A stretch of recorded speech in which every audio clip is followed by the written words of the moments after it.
PSL दोबारा शुरू हो गया है और आईपीएल भी दोबारा शुरू हो गया है, लेकिन आज वाला मैच हुआ नहीं आईपीएल में बारिश की वजह से। लेकिन पीएसएल वाला मैच हुआ है, उसके बारे में पहले बात करते हैं।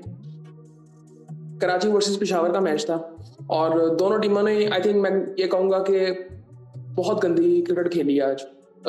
जनरली अगर देखा जाए, पहले पेशावर ने बॉलिंग बहुत आई थिंक बहुत गंदी बॉलिंग की। पेशावर ने आखिरी 11 बॉलों में पेशावर ने 51 रन खाए और पेशावर 23 रन से हारा है। 237 रन करवा दिए कराची से और उसके बाद फिर इनके पास सिर्फ एक बॉलर इनका नहीं था, अल्जारी जोसेफ। बाकी आई थिंक वही इनके बॉलर थे, लेकिन वो सेटल लग नहीं रहे थे। जिस तरह अली रजा बिल्कुल सेटल नहीं लग रहा था। माकूब ने अच्छी बॉलिंग की है। खैर उसके बारे में बात करते हैं। पहले स्कोर कार्ड मैं आपको बताता हूँ। कराची ने पहले बैटिंग की और पेशावर टॉस जीता था और बॉलिंग का फैसला किया था। टिम साइफर्ड की जगह पे आज एक और नए बैट्समैन थे और वो पहली बॉल में आउट हुए। डेविड वार्नर ने 86 रन बनाए, जेम्स विंस ने 72 रन बनाए। बड़ी जबरदस्त पार्टनरशिप इनकी लगी और ऐसा लग रहा था कि आज ये दोनों शो करेंगे और ये दूसरी दफा इस पीएसएल में हो जाएगा कि जहां पे एक ही मैच में एक ही इनिंग में दो बैट्समैनों ने शो किए। पिछली दफा हमने देखा था कि जब कोयटा की तरफ से राइली डूसो और नवाज ने शो किए थे, दोनों ने 45 बॉलों में आई थिंक किए थे। इरफान जल्दी आउट हो गया था, फिर उसके बाद खुशदिल शाह और मोहम्मद नबी ने आगे फिनिश किया और वो मैं ये कहूँगा कि क्या उनकी तरफ से कोई इतना कन्विंसिंग नहीं था जितनी गंदी बॉलिंग पेशावर कर रहा था। फॉल ऑफ विकेट्स में पहले आपको अगर बताऊँ तो पहली विकेट इनकी 0 पे गिरती है, दूसरी 162 पे गिरती है। यहां से आप हिसाब लगा लें कि इन्होंने कितनी गंदी बॉलिंग की होगी। अब वहां पे जब वार्नर और विंस आउट होते हैं तो वहां पे कमबैक इनका होता है और ये वहां पे लग रहा होता है कि शायद ये अंडर 200 या 210 तक मैक्सिमम चले जाएंगे, दैट्स इट। लेकिन इन्होंने आखिरी 11 बॉलों में 51 रन खा लिए।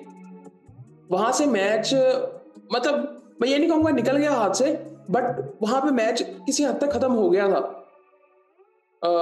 उसके बाद बैटिंग में इनको काफी लक इनके साथ थी। फील्डिंग कराची की बहुत गंदी थी। बॉलिंग की अगर बात करूं पेशावर की, तो लुकवुड ने 4 ओवरों में 19 रन देके 2 आउट किए, सिर्फ इसने अच्छी बॉलिंग की। उसके बाद साइम अयूब ने 2 ओवरों में 27 रन दिए। अली रजा ने 4 ओवरों में 60 रन दिए, 1 आउट। मुझे आज समझ ही नहीं आ रही थी कि एक कर क्या रहा है आज। आई थिंक थोड़ी सी पिच की भी अगर बात करें ना, पिचेस काफी चेंज है पिछले साल की से। अगर बात करें, कंपैरिजन करें तो पिचेस काफी चेंज है, बट आई थिंक ये बॉलर्स को सूट करती हैं ये पिचेस। बैटिंग के लिए बहुत अच्छी हैं। स्पिनर्स तो बॉल कर रहे थे, मुझे ऐसे लग रहा था कि वो सीमेंट से भी पता नहीं, सीमेंट से भी कुछ ज्यादा हो ना, पत्थर से भी कुछ ज्यादा, जहां पे आई थिंक बॉल उनका पिच होके निकल ही नहीं रहा, ऐसी बॉलिंग थी। सिवाय नबी का थोड़ा सा लगा हल्का सा, लेकिन ओवरऑल ये जब बॉलिंग कर रहे थे साइम और आरिफ याकूब तो कुछ ऐसा लग नहीं रहा था। खैर दानियाल ने 4 ओवरों में 66 रन दिए। हुसैन दलत ने 3 ओवरों में 34 रन दिए। आरिफ याकूब ने 3 ओवरों में 29 रन दिए और दानियाल ने और आई थिंक किसने किया था और अली ने किया था 19वां 20वां ओवर। तो वहां पे मैच किसी हद तक खत्म हो गया था, क्योंकि बैटिंग में इसलिए ये बात कर रहा हूँ क्योंकि बैटिंग ये अच्छी कर सकते थे। आज भी समझ नहीं आई कि अपनी समझ क्यों नहीं खेला, मुझे उसकी भी समझ कुछ नहीं आई। और चेंजेस तो हुए हैं दोनों टीमों में, वो नजर आ रहे थे। जिस तरह अगर पेशावर की अगर पहले बैटिंग की बात करें तो साइम अयूब और हारिस ने ओपन किया, मिचेल ओवन नहीं है और उसके बाद बाबर आजम फिर आया। साइम अयूब की अच्छी इनिंग थी, कन्विंसिंग लग रहा था, काफी जबरदस्त शॉट्स उसने लगाए, 47 रन बनाए 31 बॉलों में। हारिस जल्दी आउट हो गया था।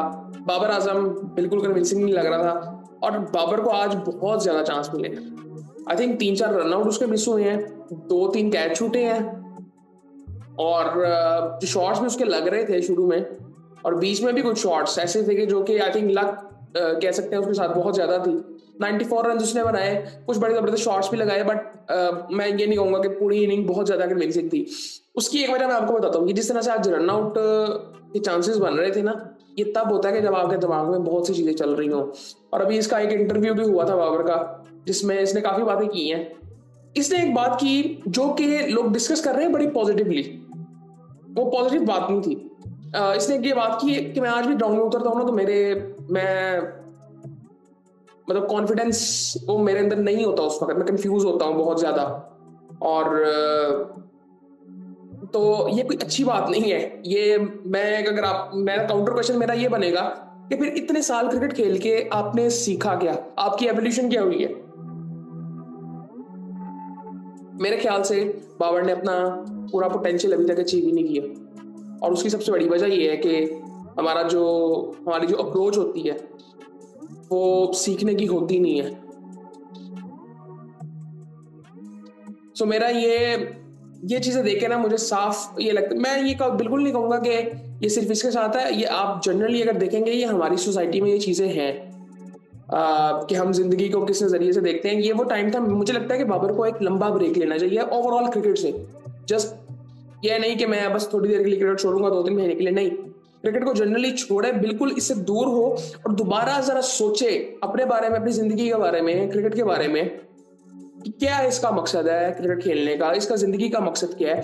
मिड लाइफ क्राइसिस जो होते हैं ना, वो आई थिंक मैं समझता हूँ कि उसमें भी कंफ्यूज है, जो कि आई थिंक, और मैं ये नहीं कहूंगा कि हमारे यहाँ पे कोई इतने मिचोड़ लोग होते हैं कि इस तरह की बातें कर सके इसके साथ, लेकिन आई थिंक ये इसको खुद समझना चाहिए। ये इस तरह के फैसले बहुत से लोग करते हैं और कई लोग बड़ी जल्दी निकल आते हैं। जिस तरह आप विराट कोहली की एग्जांपल हम ले लेते हैं, उसने 1 महीने का ब्रेक लिया था, he is a change person उस टाइम से। लेकिन बाबर सिर्फ इसके साथ नहीं है, जनरली हम यहाँ पे अगर देखें बहुत से लोगों के साथ ऐसे होता है। जनरली सिर्फ क्रिकेटर्स को आप छोड़ रहे हैं, अपनी जिंदगी में सब देखें अपने आप को, कुछ ना कुछ टाइम ऐसा आता है इंसान पे जहाँ पे मुश्किलें होती है, चीजें हो नहीं रही होती, लेकिन इंसान फिर उसको समझने की कोशिश करता है कि मेरे साथ ये हो क्यों रहा है, मैं क्या ऐसा कर रहा हूँ गलत, फिर उसको समझने की कोशिश करता है। लेकिन यहाँ पे मुझे बाबर की उस तरह से एवोल्यूशन नजर ही नहीं आ रही, ना मेंटली ना फिजिकली। मुझे बेसिकली पिछले कुछ सालों में लग रहा है कि इसकी फिटनेस पहले से ज्यादा खराब है, ये फील्डिंग इसकी पहले से ज्यादा बुरी हो रही है। ये सेफ फील्डर होता था, लेकिन अब वो मिस फील्डिंग नजर आती है बहुत ज्यादा। सो आई थिंक वो डोमिनेंस इसकी तरफ से नजर नहीं आती मेरे ख्याल से। तो जिस लेवल का ये प्लेयर है, ये ग्राउंड में उतरे तो इसको पता होना चाहिए कि यहाँ पे डोमिनेंस होगी तो मेरी होगी ऑन द ग्राउंड, लेकिन वो चीज आई थिंक वो ऐसे आती भी नहीं है। उसकी सबसे बड़ी वजह ये है कि मेरे ख्याल से सबसे बुरी चीज जो इसके साथ हुई है ना, वो कप्तानी जो उसको मिल गई थी 2019 में, सबसे बुरी चीज इसके साथ हुई है, और वो पाकिस्तानी मैनेजमेंट ने की है, पीसीबी की। लीडरशिप तो हमें कहीं पे नजर ही नहीं आती जनरली अपने इर्द गिर्द, अगर हम अभी भी देखें तो। इसको हमने एटलीस्ट 4 साल पहले कप्तान बना दिया था। अगर वो 4 साल हमने कप्तान ना बनाया तो इसको ग्रूम करते, देन बनाते 2023 के वर्ल्ड कप के बाद, सिचुएशन इसकी भी बड़ी डिफरेंट होती।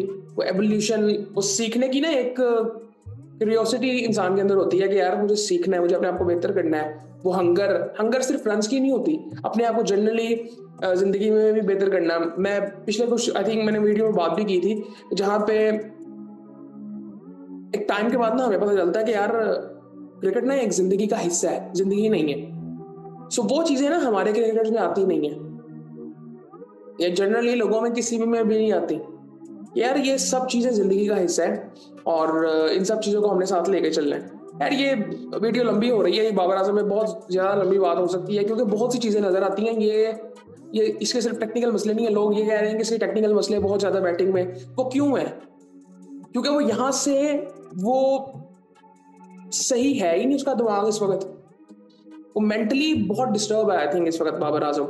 उसके दिमाग में बहुत सी चीजें चल रही होती हैं, वो डर होता है रन ना करने का, वो बहुत सी चीजों के बारे में सोच रहा होता है। सो आई थिंक, और ये 30s में अब एंटर भी हो गया हुआ है। सो आई थिंक काफी ऐसी चीजें जो कि इसको अब देखनी है, लेकिन आई थिंक ये मुझे नहीं पता इसको कौन बताएगा। खैर इस पे बात हो सकती है बड़ी लंबी, लेकिन करेंगे बाद में बात। लेकिन एक जो ये चीज हुई है ना, मैं आज स्क्वाड्स देख रहा था, बहुत सी चीजें, बहुत सी, मतलब लाहौर के साथ मैं समझता हूँ कि बहुत बुरा हुआ है। कल उनका मैच जो है पेशावर के साथ, अब उनकी जो बैकबोन थी ना वो 3 प्लेयर्स की, वो तीनों प्लेयर्स ही उनके पास नहीं है। सैम बिलिंग्स नहीं है, मिचेल नहीं है, उसके बाद वो भी नहीं है, सिकंदर रजा भी नहीं है, जो कि रन्स कर रहे थे। सो आई थिंक ये बड़ी जबरदस्त चीज दूसरी टीमों के लिए, और ये पेशावर के लिए आई थिंक बेहतर हुआ किसी तरह से, क्योंकि अगर वो होते तो एक वो किसी हद तक बेहतर होती टीम, क्योंकि उनकी बॉलिंग बेहतर होती है। ज़ाडी जोसेफ इनके पास नहीं है, उनकी बॉलिंग पूरी होती, उसके बाद उनकी बैटिंग भी पूरी होती। तो वो 3 प्लेयर्स जो उनकी बैकबोन थे, वो इस वक्त कल उनके पास नहीं होंगे, और कल उनका आखिरी मैच है, और कल वाला मैच अब बिल्कुल डू और डाई हो गया हुआ है कि जो जीतेगा वो आगे चला जाएगा, जो हारेगा वो बाहर हो जाएगा। अगर आज आज पेशावर जीत जाता तो अभी एक ही टीम क्वालिफाई करती है। अब आज पेशावर हार गया तो इस्लामाबाद ने भी शायद क्वालिफाई कर लिया, और कराची ने तो कर ही लिया है, उनको 1 पॉइंट ही चाहिए था। सो अब कल का मैच बड़ा इंपॉर्टेंट है, रात वाला। खैर उसके बाद अगर बात करें तो टॉम कॉलर कैटबॉर्न ने 20 रन बनाए थे, मास सदाकत ने 19 रन बनाए। मुझे ये बड़ा इंटरेस्टिंग लगा आज आज इसकी मैंने इनिंग, मुझे इसको देख के ना लगता है जिस तरह वो डेविड मिलर बैटिंग नहीं करता। आप इसको देखेंगे आपको झलक जरा उसकी नजर आएगी, जरा इसको थोड़ा सा देखें। ये जिस तरह से आज इसने शॉट्स भी लगाई हैं, पिछली इनिंग भी एक इसकी आई थी, तो वो डेविड मिलर की तरह लग रहा होता है कि बिल्कुल उसी तरह इसकी फिजिक भी उस तरह से लग रही होती है, ऊपर से लेफ्ट हैंडर भी है। सो मैं भी मैं गलत हो सकता हूँ, लेकिन मुझे उस तरह से लगा है। अगर आपको लगा तो आप बताना। सो हुसैन दौलत ने भी 12 रन बनाए हैं। इसी तरह पहली विकेट इनकी 30 पे गिरती है, दूसरी 107 पे गिरती है, तीसरी 169 पे गिरती है, फिर चौथी 178 पे गिरती है, पांचवी 184 पे गिरती है। मीर हमजा की अगर बात करें तो 4 ओवरों में 33 रन, जबरदस्त बॉलर है मीर हमजा, मुझे बड़ा पसंद है ये। नबी ने 4 ओवरों में 36 रन दिए, थोड़ा सा महंगा साबित हुआ, लेकिन आई थिंक बड़े क्रूशल टाइम पे इसने बॉलिंग भी की थी। हसन अली ने 4 ओवरों में 30 रन, 1 आउट। अब्बास अफरीदी ने 4 ओवरों में 48 रन, 2 आउट किए। आमिर जमाल ने 3 ओवरों में 51 रन। आमिर जमाल का भी मुझे बहुत से मसले लगते हैं इनके अंदर अभी। इनको आई थिंक अभी अपनी गेम बहुत बेहतर करनी है। ये इनकी एवोल्यूशन मुझे कोई इतनी खास नजर आ नहीं रही, इनकी बैटिंग में ना बॉलिंग में। इनका कंट्रोल इनकी बॉलिंग पे बिल्कुल भी नहीं है, लेकिन ये बॉलिंग ऑलराउंडर ही है अगर इनको कहा जाए तो। लेकिन बॉलिंग में इनका कंट्रोल इनके पास है ही नहीं, स्पेशली T20 की अगर बात की जाए। हुशिल ने 1 ओवर किया और 11 रन दिए। सो ये सूरत हाल थी, और आई थिंक काफ़ी चीज़ें हैं, लेकिन स्क्वाड्स की आई थिंक बात की जा सकती है, लेकिन फिर बाद में बात करेंगे वो।